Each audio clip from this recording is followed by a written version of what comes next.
Hello, my name is Jason Schwartzman, I'm Adam Stockhausen. and this is Trade Secrets.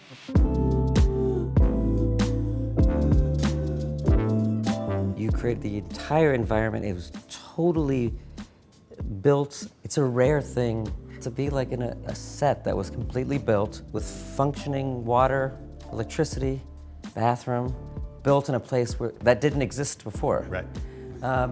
Can I just ask very quickly, what was it before? Did you have to go and scope out the area with Wes to see physically if the landscape could handle it? Well, normally, normally we would. Yeah. Normally we would go physically there and stomp around the place and look at it from 100 different angles and try to figure all of that out. But we were prepping this and having those conversations in like the early midsummer of 2020, and it wasn't possible. Right. So it became a totally virtual process, and we were just shooting emails back and forth and kind of studying like all the different ways we could go about this, and should it be more of a location-based thing, or should it be a totally built set in a backlot but at a studio somewhere, and so that conversation kind of was drifted more and more and more towards building it at a site rather than at a studio, and finding just the right place for it. Was that something that you were excited to land on as a choice? Oh yeah. No, it's great. It's great. And then comes all the realities of it, right? It got really complicated because it's in Europe, and so it's not just sort of one simple field that you have to deal with, but it's been subdivided over the centuries. And so I think the plot of land where Asteroid City sat was 137 different fields, like some of them tiny. And so the production and locations team and Jeremy Dawson were digging and trying to get all these people to be on board with this completely strange thing that we were asking them to do, instead of growing watermelons that year. So like building an outdoor set that has to not only be filmable and have lights and electricity, but has to be left outside. It had this element of like civil engineering to it that is sort of unusual, where before we dealt with any of the scenery going in, we wired the place and we did drainage, but we laid septic lines so that we could have bathrooms, so that, again, the whole thing is functional, and the whole thing, you could just plug the lights in to the light sockets and they would work, they would turn on. You didn't have to like run cables from everywhere. And it does take some time to do it, but it's really enjoyable to do it too, because one of the things about doing it this way that we're talking about with Wes is it's kind of not the normal way, right? It's not the sort of normal, okay, I'll be in the trailer kind of way of doing it. And so a lot of it does involve being the communicator of that and being like, no, we're gonna do this thing a totally different way, and it's super exciting, and get on board, let's go, let's do it. Yeah, right. But it always does seem like there's a curve through the process of making the film, where at the beginning there's a lot of like, all right, I know it seems crazy, but we're gonna do it this way, trust me. Yeah, I'm curious to know what it looks like now. Oh, I have photos. It looks exactly like before we arrived. Yeah. No, it was, and because it was a part of the agreement with the farmers to respect their work and what they were doing, to say, no, it's really important to us to get this back to you in exactly the condition which you gave it to us. Beautiful. So yeah. How is it different from imagining it, building it, to getting it in front of the camera, making all of it real, movable, functional, to really begin that process? One thing that was really interesting on this one was, because the place is gigantic, but it's not as gigantic as a real valley in the desert, right? It's still using all the forced perspective tricks and techniques that you would if you were on a soundstage, just on a bigger scale, right? Yes. And for me, I mean, maybe because it's not the 1930s and we don't do this every day, those tricks and techniques are a little bit like trying to refigure out this older, interesting way of doing things. And it comes with this like, I hope I got it right. Right. The challenging part was like, where should it be? Should it, can it be here? Does it have to be here? Does it have to be here? And also, if something isn't 4 miles away sitting on the horizon line, it's actually closer. Where's that like magical point where your brain isn't going to believe that it's really far away? Right. And we definitely hit some snags where a couple of our things, like, we took pictures and it was like, it doesn't look far enough away. And so we had to make an artificial horizon. And so we made this kind of like, I don't know if you remember from driving around, there was that little thing. And we made an absolutely gigantic kind of perimeter crater that the whole set is sitting inside of. But it gave us a new horizon, and it made all of our things work. And that was totally trial and error. I had no idea. But when push came to shove, it became do everything. I mean, I think a lot of it comes from theater, and I think a lot of it, for me, comes from, and I have a background in making sets on stage, and so that it's kind of second nature, that part of it to me. But then there's this other part of it where Wes and I are grabbing frames from old films, from The Wizard of Oz, and I'm drawing red lines on it and saying, I think, this is the foreground, this is a middle ground piece that's partly in miniature, and then here's the background that I think is really in miniature. And we're sending things back and forth like that, trying to kind of like forensically figure it out. And with Wes, there are layers of how he got the idea for the thing, and it's very specific. But I mean, after working with him now repeatedly, do you know to ask those questions, or you know that's part of the like there is that forensic archaeology that's happening with, to do that with him? That's for sure. And the forensic archaeology is kind of a great way to describe the entire process, because like for this one, it isn't kind of an open-ended sort of, well, what is Asteroid City? I mean, we're talking about the big picture question, of course, of like, it's not really a place on the map, it's a set of a town, meant to be that way, meant to feel that way. But then from the very beginning, he's already having shot ideas, he's already storyboarding, he's already working out his animatic version of the film. And so it is kind of a forensic process. This one was an especially complicated puzzle because the sets weren't independent things that we could go to and then leave behind. The sets all kind of work together like a giant puzzle. Well, that's the other thing too, is like when Wes asks you a question, Adam, can we try this, can we do that? And I would watch you come in and you'd look and you guys would have a discussion about it.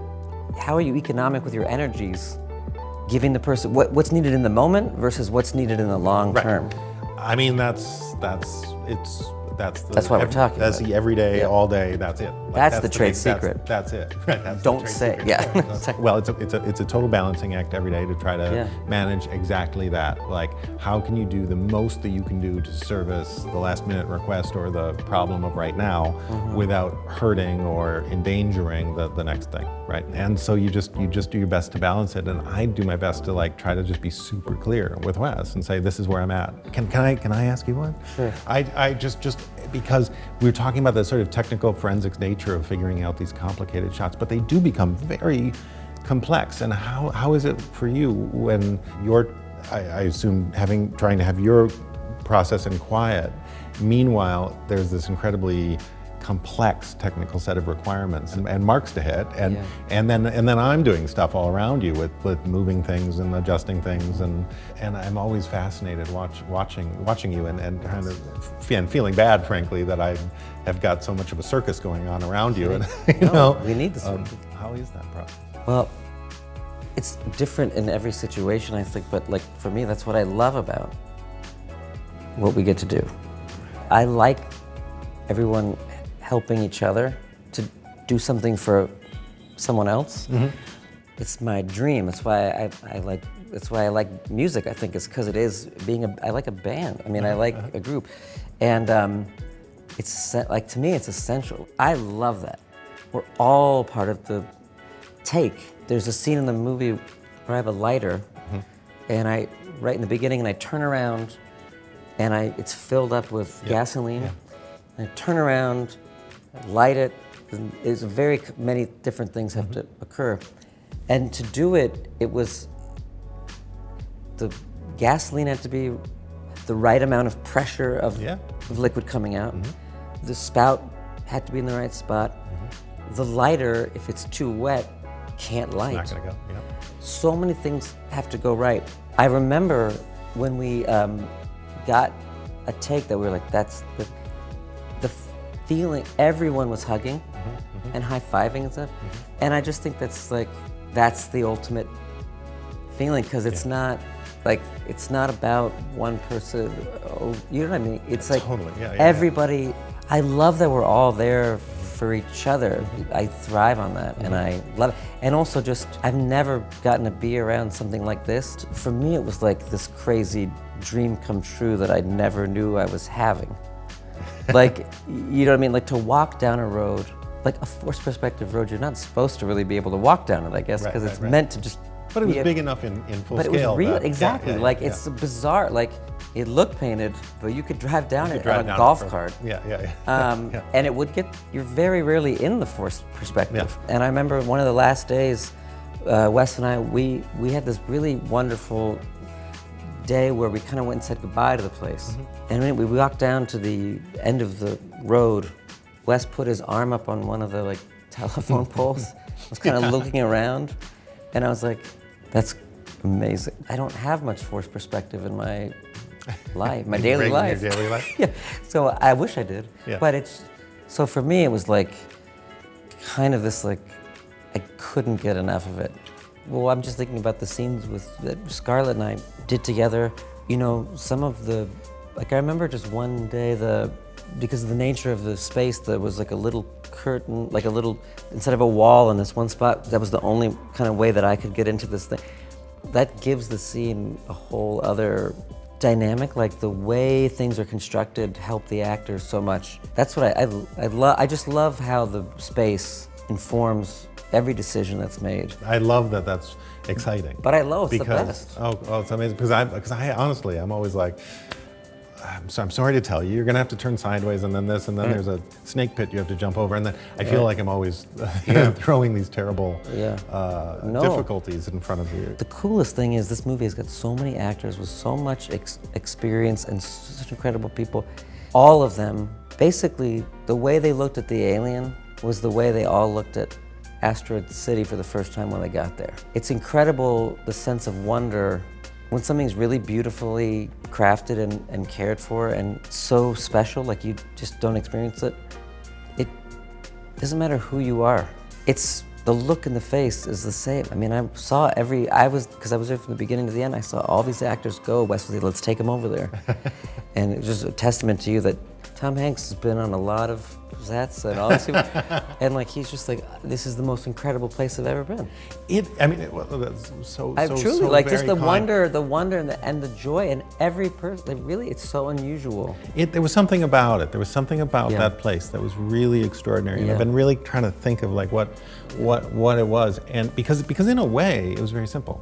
Yeah. You know, in a way, there Right. was a gas station, and Right. there was a little luncheonette, and Right. there was a small motel. But I kind of feel like that sense of wonder that you get of Wes's vision Yeah. of the world when you see the finished film. Yes. We all got to experience that Yeah. in a very complete way of his vision of what Asteroid City was to him was expressed. You know, we were able to build the whole thing Exactly. at one time. You know, we were Yes. able to sort of lay it out and see the whole thing. And so, in a funny way, I think we got to experience what the audience gets to experience at the end of the process. We got to live it while we Absolutely. were there, which was super, super, super fun. Well, Yeah. Adam, thank you for your time.